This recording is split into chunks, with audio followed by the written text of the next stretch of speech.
Yeah. I could start there. The Bliss Business Podcast, the show about empathy, connection, and consciousness in business. Today's episode is brought to you by Zero Company, your paid search, social media, and programmatic ad experts. Shiny and new. So yeah, I got the Love Boat theme song stuck in my head because my daughter's watching the show, and I don't know if I saw. It sounds like you need a boat yourself. What's going on with the office there? Yeah, I do. Well, it's office is kind of messed up. Water came through the wall, destroyed the floor, destroyed the wall. Had to reseal the wall, redoing the floor.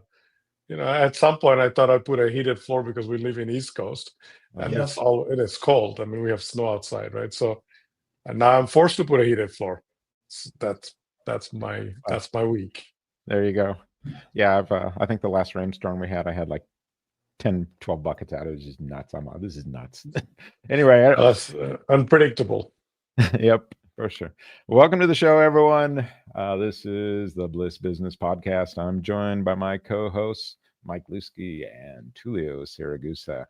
And today's conversation centers on a powerful yet sometimes misunderstood concept of mindfulness in the workplace. Mindfulness is more than meditation or stress reduction. It's a leadership tool that enhances clarity, resilience, and decision-making. And in today's business environment, leaders who cultivate mindfulness don't just survive, they thrive. Mike, why don't you introduce our guest today? Yeah, looking forward to doing that, Stephen. Thank you so much. So our guest today is Faisal Hoque, and he's a serial entrepreneur, best-selling author, and a thought leader as well, who's dedicated his career to exploring the intersection of mindfulness, innovation, and business transformation. So we're going to have a very interesting conversation. He's the founder of Shadoka. It's an organization focused on enabling sustainable business growth through innovation, transformation, and mindful leadership. He's also been recognized as one of the top global thought leaders on business leadership, digital and AI transformation, and entrepreneurship by Thinkers 50 and others as well. So Faisal, welcome to the show. We are so happy to have you here with us today. Thanks for having me. It's a pleasure.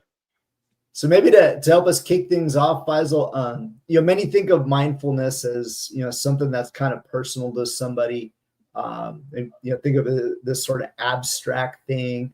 But you talk about mindfulness as a business advantage. Can you maybe walk us through why mindfulness is essential to leaders? So, my introduction to mindfulness was when I was in college, but I didn't exactly know that's what I was being introduced to. I was a graveyard shift janitor in Southern Illinois, Carbondale Engineering School. And my supervisor would middle of the night while I was buffing the floor, he would say, "Be one with the floor." And I said, "What the hell that means?" And I was this 19-year-old kid, fresh off the boat, came from Bangladesh. I just couldn't relate to what he was talking about, be one with the floor. But that's kind of, I didn't realize then, but many years later, I connected the dot that what he was talking about is just shut out all the noise and just focus on what you're doing.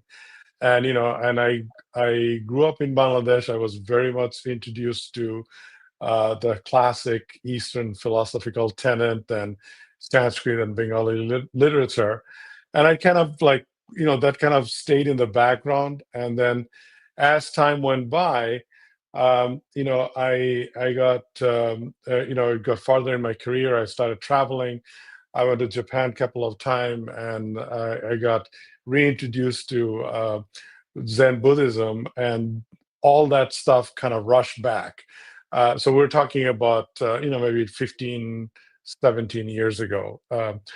And what I realized is that, it's really what I was doing, or what I was told to do, is be one with the floor, meaning focus on one thing at a time and shut out all the noise so that you can be utterly dedicated to the conversation, to the person you are, with, or the task at hand, or things that you're thinking of. And it kind of took me a couple of iterations to kind of finally figure that out, because I mean, when I was in Japan, I did spend some time in bunch of monasteries, got some pretty deep thinking from Buddhist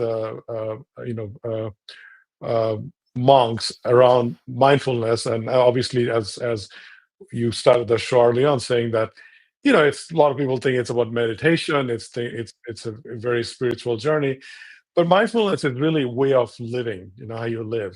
So you can be running, and it could be while you're running with yourself. You could be cooking, that could be your meditation. It could be sweeping floor, whatever the case may be. If you can shut everything down and be one with whatever you're doing, that's what mindfulness is. And that kind of like, and I wrote a book called Everything Connects. This is now almost 10 years ago. I really explored this notion of, when you do that, what's the net effect, and how do you practice to do that, and how it elevates you to the next level as a person, as a leader, but also maybe the organization that you're leading. Yeah, I love that. I love that we're talking about this topic in particular. Today, I know particularly for our listeners, I just want to share maybe the results of a study that was done back in 2023 by an organization called the American Psychological Association. And this report was entitled Workplace Mindfulness. They found essentially that the companies that integrated this mindfulness practice saw a 21% increase in their productivity, right? So better than 20%, and a 30% reduction in the stress-related absenteeism within their workforce, right? So it is, within business, it seems like it really does have its place. Yeah. There's also some stats around quality of life and health and the impact it has. Now, a lot of people think of it usually when it comes to managing a change or going through some kind of disruption. So I'm curious, in your work, you often emphasize the importance of mindfulness and mindful leadership. How does mindfulness shift the way leaders approach challenges and decisions? Look, I mean, let's take some simple day-to-day stuff, both as a person as well as a leader, right? So as a person, when you are kind of not grounded, and mindfulness is really about grounding, right? And then focusing on one thing at a time, you kind of like all over the place, right? You can't think straight. You're not really concentrating what's in front of you. You're kind of and the stress level keeps rising as all that thing happen. Now, when you're a leader and you're trying to lead a bunch of people and you're trying to lead organization, this becomes even more pronounced, because people can sense when a leader is not grounded. They're not thinking through the way they're communicating their message. They're not thinking through how they're thinking about the next move for the organization. They're not thinking through how they should be approaching a particular crisis. All that stuff kind of gets elevated when you are not grounded, and this is where the mindfulness practice comes in. So the simple practice, like let's say you're getting kind of like stressed, and you're just feeling a little out of control, and you're expressing outbursts for whatever reason.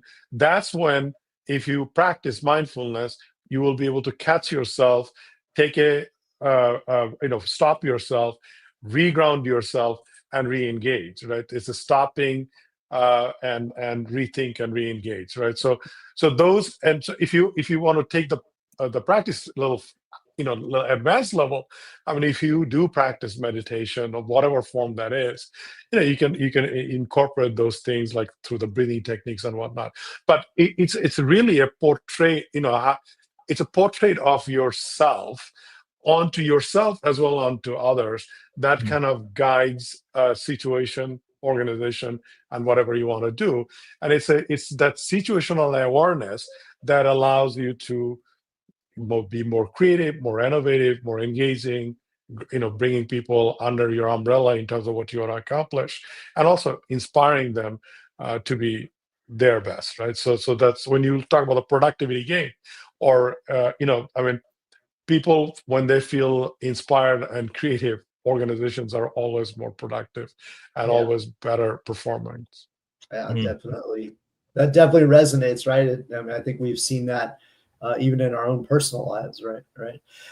So maybe moving towards a little bit of like cultivating mindfulness, Faisal. So one of the ideas that you had in your book, Everything Connects, was that mindfulness helped innovation, and it also allowed for more creativity. So how does cultivating mindfulness enable leaders and even their teams, I guess you can say, leaders and their teams, to think differently or maybe solve problems in a more effective way?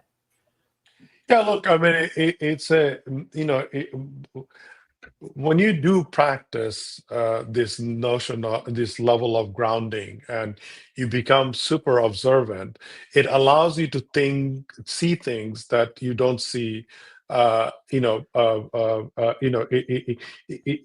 allows you to see things that you would not see otherwise. So what I mean by that, like, you can say, okay, if you're very keen on observing a particular marketplace, right, and you're very mindful of what you're trying to observe, and you get very focused, you'll uncover things that you would not uncover if you're not doing if you didn't have that level of focus, effort of observation, right? So now take that one step further. Now let's say you learned something, by observing, and you want to engage your team to take it to the next level. So how does that happen is when you are engaging with your team to educate them, or to convey what you're learning, and then take it to the next level. So that engagement process also have to be very mindful, because people gets motivated and do things based on how you communicate, not just the message, the messenger, the message, and the delivery of the message either inspire or shut people down, right? So combination of all that stuff does drive a higher level of creativity, and does allow people to be to be more innovative, because by very nature of that practice, people become much more collaborative than you would be otherwise. That makes sense. Yeah, you can definitely see that. One of the things, I don't know, Mike and Tulio may notice, sometimes when they ask me a question or something, there's like a long pause with before I'm answering. It's like I've heard you, and I'm listening, and I'm thinking about stuff. Leaders, I know we often struggle with like information overload and things like that. Can you share some examples of how mindfulness can be applied to that better decision making and staying, more present, especially when we're under all kinds of pressures and things? Yeah, I mean, you said it. It's about it's about the pause. So practice, when like basic meditation practice, which actually a foundation of mindfulness is, what do they say? Breathe in, take your time, breathe out. What you're basically doing, you're forcing yourself to be calm and grounded, right? So when you're calm and grounded, your answer is much more thoughtful. You're taking time to really listen and analyze, and then trying to give a thoughtful answer, versus off the cuff answer, right? So when you give off the cuff answer, it's an answer. It's you're decisive, but doesn't mean that it's thoughtful, right? So that has an impact as a leader, and how your audience reacts to that leadership style. We've got a question from our audience here already. We are live today, so please send your questions. So, all right, it says, Faisal, can you discuss the link between mindfulness and being open to the possibilities, yeah, as well as out of the box thinking? Yeah, look, I mean, you see, when you're reactive, right, it's hard to be open because you're busy reacting, right? So when you're mindful, it's easy to be that have that open, and be very conscious of having that beginner's mind that allows you to learn whatever you're trying to learn. One of the things we you're talking about Everything Connects. One of the word we used in Everything Connects was purposefully omnivorous, meaning and it's a term we used from cooking, because it's a chef term, in the sense that if you want to create more different palettes and different dishes, you have to be able to taste all different kind of food and culture, and that allows you to be creative with whatever you're trying to create. That purposefully omnivorous. Mindfulness forces you to be that purposefully omnivorous, or recipient of whatever is going on, and be able to uh, you know um, uh, extract from different situation and different type of people without being judgmental, right? So because if you already are biased and judgmental, it's hard to be open-minded, it's hard to learn, right? You may have a different opinion, but if you're judgmental, then you're already shutting it down. So it's, again, that requires a conscious practice, because when human beings are reactive, right? We're emotional, and we react, and we get stressed, and that doesn't always create the right outcome. So if you want to be practicing that kind of thing, it does take effort. And I'm sure, because you guys are in this and you love this type of the topic and practices, you feel that when you're very mindful and very in one with a particular situation, your exhaustion level goes higher with a lot faster than when you're reactive, right? Because you're forcing yourself to be a different state of mind, and that takes energy and thought process, and that's when you know that you're actually practicing it. Yeah, I love that. I love the intersection, because it almost feels like to have high emotional intelligence, or to allow your emotional intelligence to take over, you need to have this component of mindfulness first, right? Sort of like in the book, Thinking Fast, Thinking Slow, right? Where if we're going to form an opinion, make a judgment, which we do, I guess, even for survival reasons, right? Yes. We're like not allowing. I love your point about forming an opinion too soon. You haven't really heard both sides of the story or got all the facts, but it does also have real world application, because we've seen with teams that can be more emotionally intelligent. In fact, Korn Ferry did this study that we've talked about before on leadership effectiveness, and they've found that, number one, you've got 4x higher engagement by teams that are more emotionally intelligent, and 31% better performance outcomes. And what organizations, what leaders don't want that, right? Yeah, absolutely. I mean, because look, there's no substitute for human connection, right? I mean, we work better with people that we are engaged with, have some kind of a connection with, and you can't form connection if you don't take the time to get to know the person, right?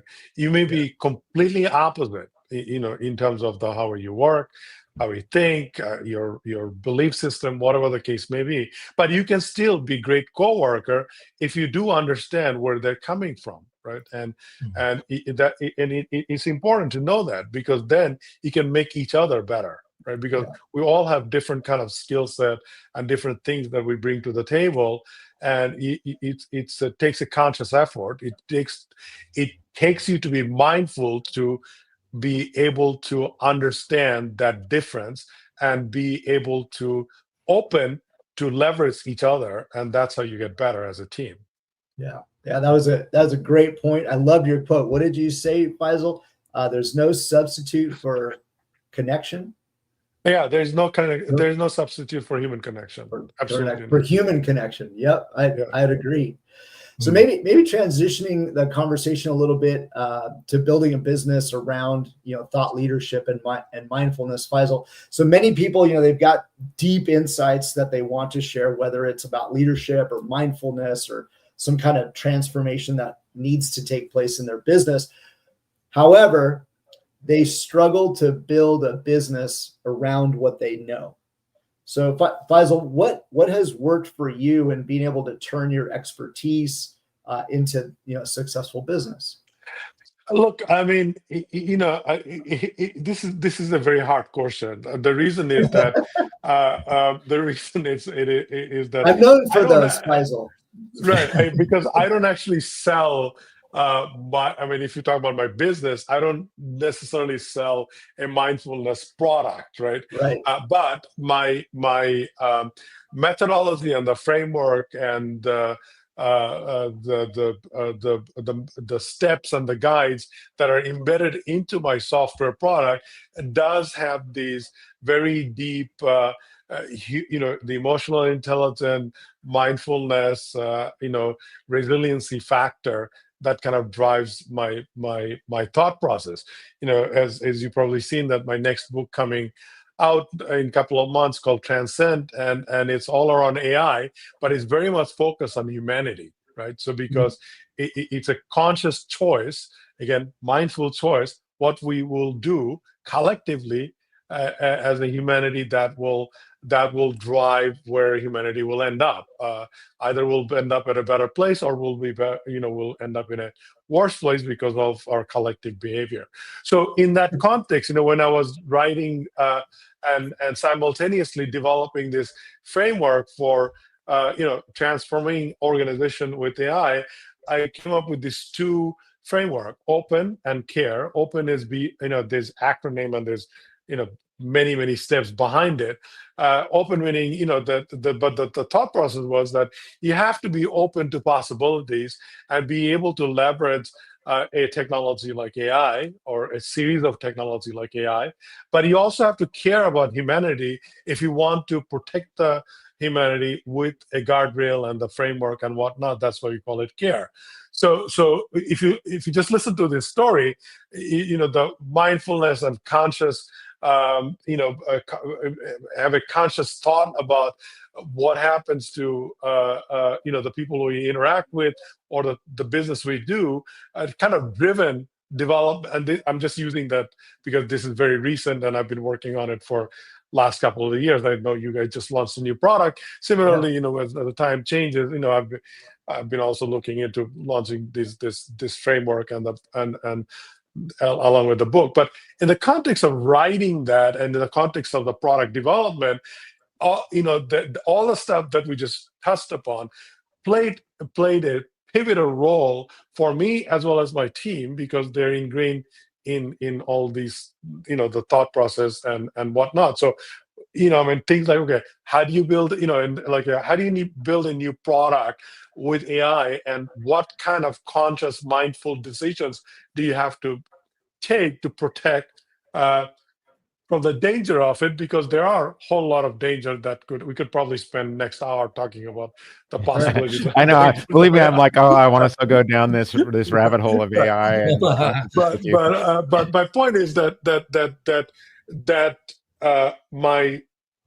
who I am as a person, and what I practice and what I preach, played a pivotal role to build up whatever I have done so far and whatever I've been building up in the future, right? So and that's reflected in my writing, that's reflected in my leadership, that's reflected how I interact with my customer. Recently I started talking about, we have been talking a great deal about sustainability.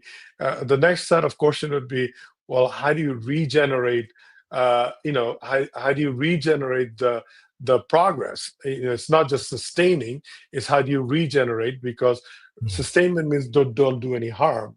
Question is, how do you elevate it? And that's a lot of these thought process gone on Transcend, because that's subtitle of the book is, how do you, it's like, how do you, it's really how do you take the humanity to the next level in the age of AI? It's not about AI, it's the humanity, right? So all that kind of, all the stuff that we talked about, that is who I am. I can't separate myself from it's like culture, right? It's like the reason that they say culture eats strategy for lunch. Yeah. Faisal, before the next question. Tulio, can I go down the rabbit hole of AI, or do we have time? Why not? Go for it. Go for it. Okay. Well, I was just something he said there. What I think about on AI a lot of times in regards of humanity and us growing consciously is that we are kind of at this tipping point consciously. And I think if we use AI in the right way, we can have it prompt us into higher consciousness through some of the tools we're using and stuff. Which is kind of what we're doing with our AI CMO, the AI Chief Marketing Officer, is trying to help prompt companies into understanding their higher calling and being able to tell that story in an effective way. It's something that's just very difficult to do, but with AI, I think if we build like these kind of foundational sort of tools, that's really where we can help, companies be more mindful, be more, I think like you're sort of going down the idea of, be more sustainable, thinking more about people, planet, purpose, and profit, right? Where do you, is that where you're going with like your book, or where are you going with Yeah, the next? absolutely. Look, I mean, there's if you listen to the hardcore technologist, in the AI space. I'm a technologist, but I wouldn't consider myself a hardcore AI technologist, because I'm not building foundational models. But if you listen to those folks, and the leaders of those people, leaders in that space will tell you that it's the social scientist, it's the philosopher, it's the creative people that's actually going to guide where it goes, because everybody doesn't need to build foundation models. It's people needs to figure out what to do with those foundational models that all these platform vendors are building, right? So from that context, philosophy plays a huge role in it, because what is humanity, who we are, what is ethics, what's right and wrong, do no harm. Those are very philosophical, deep questions, right? And so part of the book and this framework is driven by those philosophical tenets. And we've done a lot of work both on Eastern philosophical,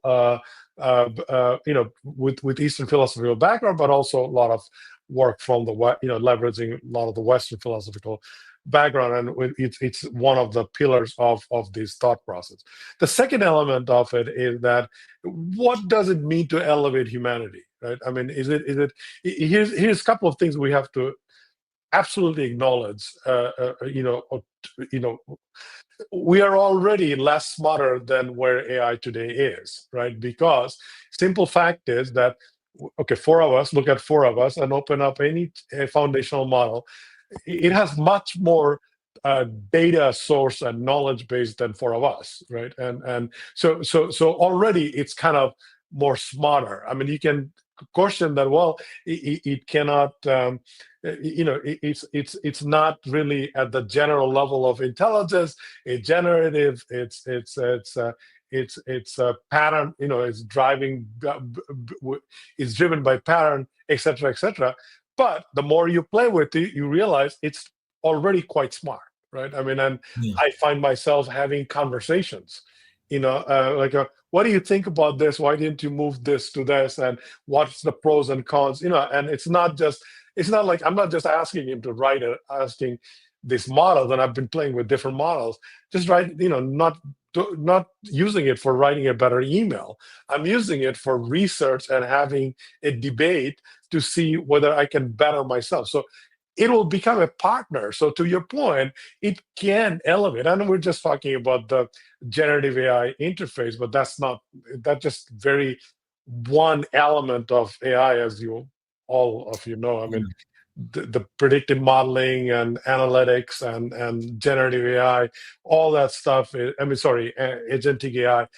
When you combine all that, it's a powerful element. So the next set of question is, but it's still feeding off humanity. So the more stuff we feed, the more bad stuff we feed, the more biased it will get. Right. If we all take a conscious effort to have these kind of dialogue that we're having, and actually lead with this kind of thought process, there's a hope that we will get a great benefit out of all these very powerful things, and or not. You that's said you said go something ahead. really interesting, and it resonated with being a technologist for many years myself. There are still people who think the AI is about the data revolution. It's already happened. It's done. yes, They don't yes, realize that the real benefit is actually the contextual human elements. yes, And there are companies that have often talked about mindfulness, human-centric design, and things of that sort, but they've written it off as some floofy new age stuff, right? yes, Now you've got data and stats that actually shows impact of yeah, these models, and the mhm, impact is super powerful and it's unrefutable, which to a certain degree, if you ignore it, you're kind of like doing a disservice to your business. You're not being strategic. yeah, And the problem is, in history, we've been very corporate minded, shareholder value minded. So, and the lack of vulnerability would not allow executives to say, I really don't know how to implement this. So I'm yeah, just going to call it off as some new age floofy stuff, right? yeah, Well, the data refutes that. So you can't ignore the data because we've come out of a data-driven world, data-driven decisions. So now what do you say?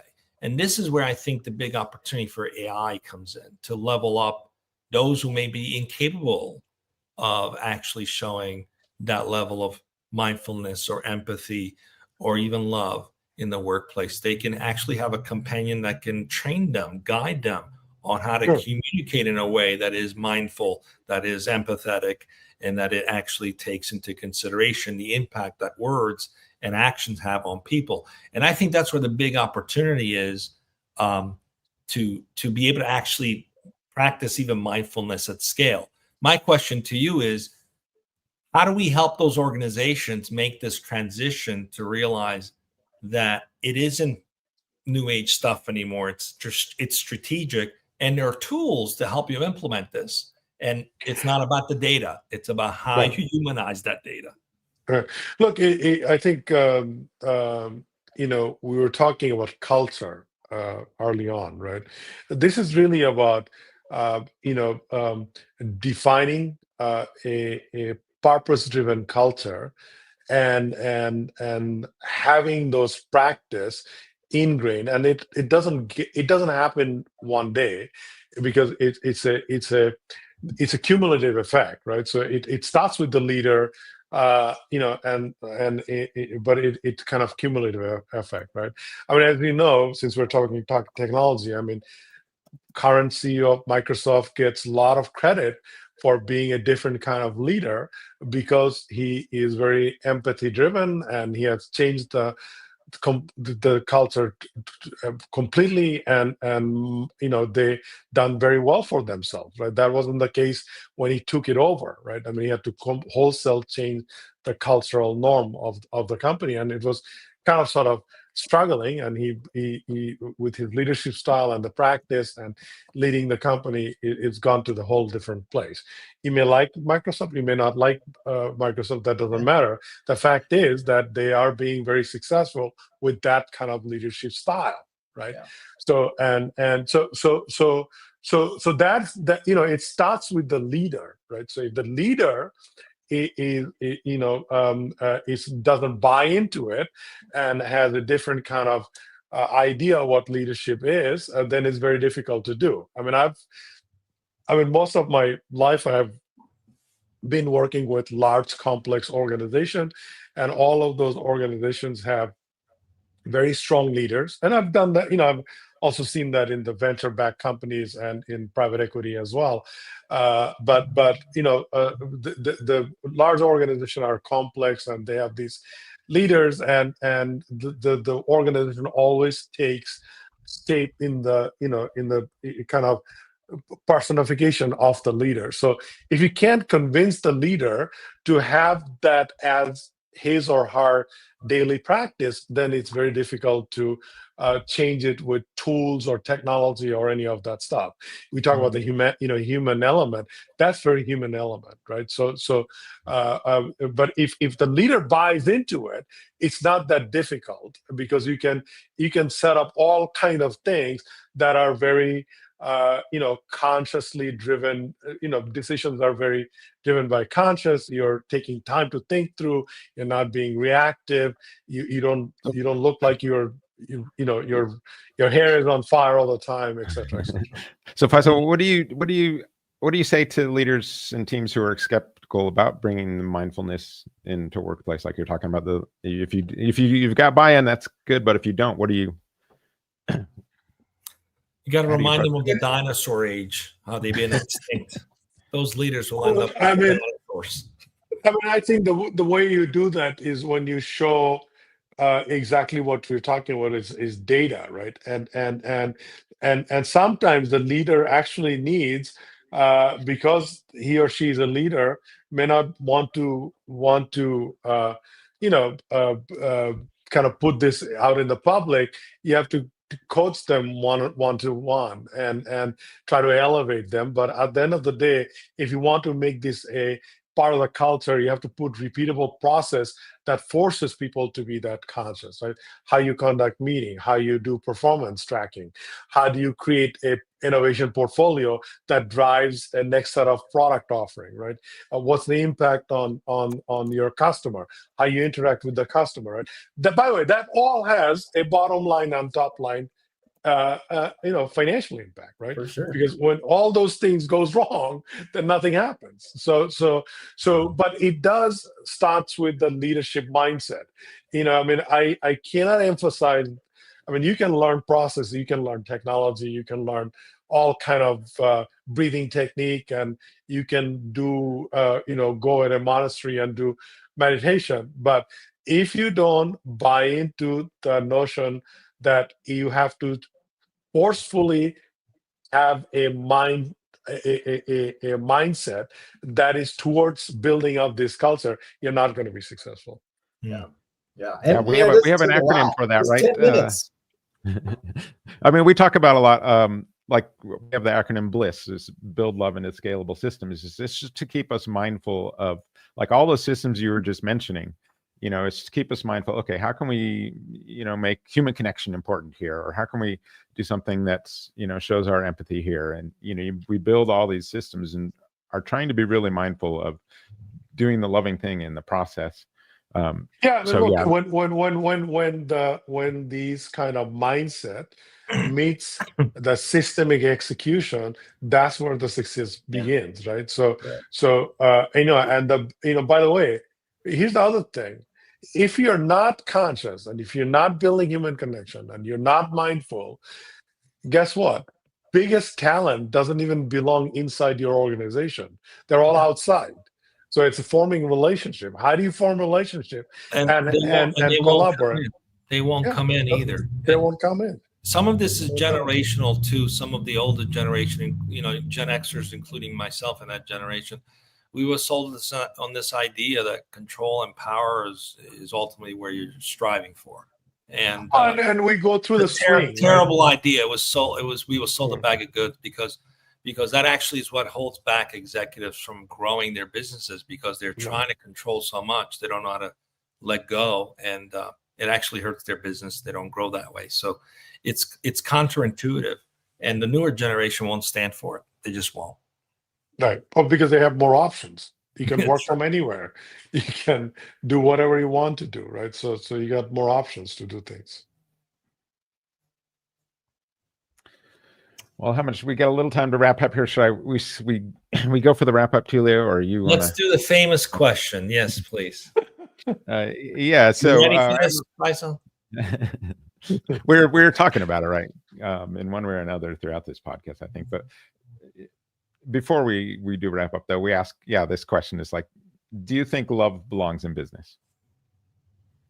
Yeah, absolutely. And it's a different kind of love, right? It's love for your craft, love for your fellow human being, love for your coworker, and love for your purpose and passion. So why wouldn't it belong in business, right? So it may not be the same way you love your spouse or your child, but it is a form of love, right? So it's a love for humanity. Humanity doesn't stand a chance without love, right? So if you cannot uphold humanity if you cannot care for a fellow human being. End of the story.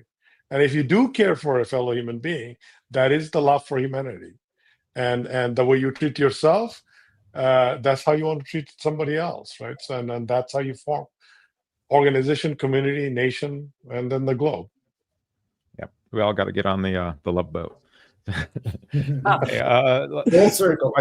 There we Full go. circle, Just yeah. when I forgot that jingle, it's back in my head. It's back in I your know. head again. That's what we got to do. That every show, we got to come up with like a sticky jingle, and then like Yeah, I'm I'll just- be hearing that for tomorrow in my head. By the way, I just want to add one thing to what I just said, right? Yeah. That also doesn't replace holding people accountable. That doesn't replace the fact that you hold yourself accountable, right? That doesn't replace the fact that you only work with the people that you like. You know, we talked about open and being mindful of different opinion and different thought process, whatever. I mean, love doesn't stand a chance without accountability, right? So we all have to hold ourselves accountable and others accountable.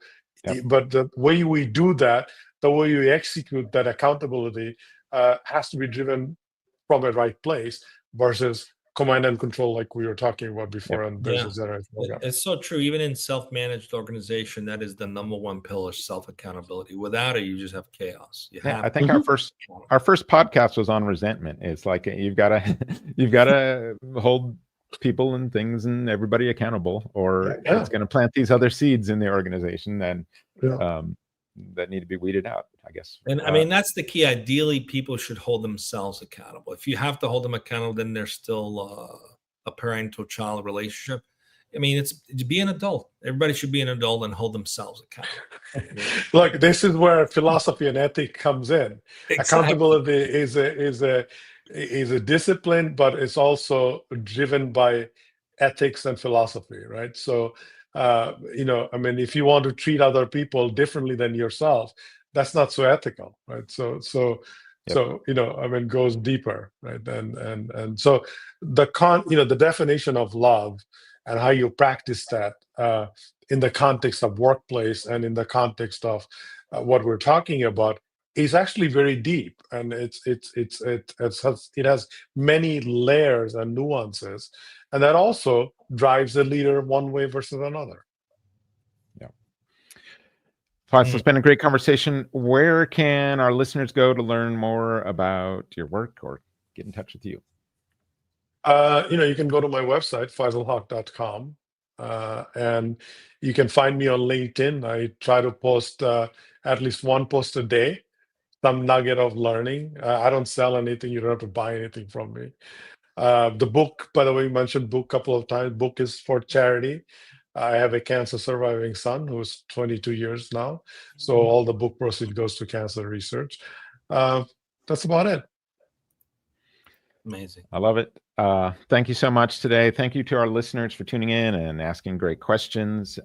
And we will see you next time on the Bliss Business Podcast.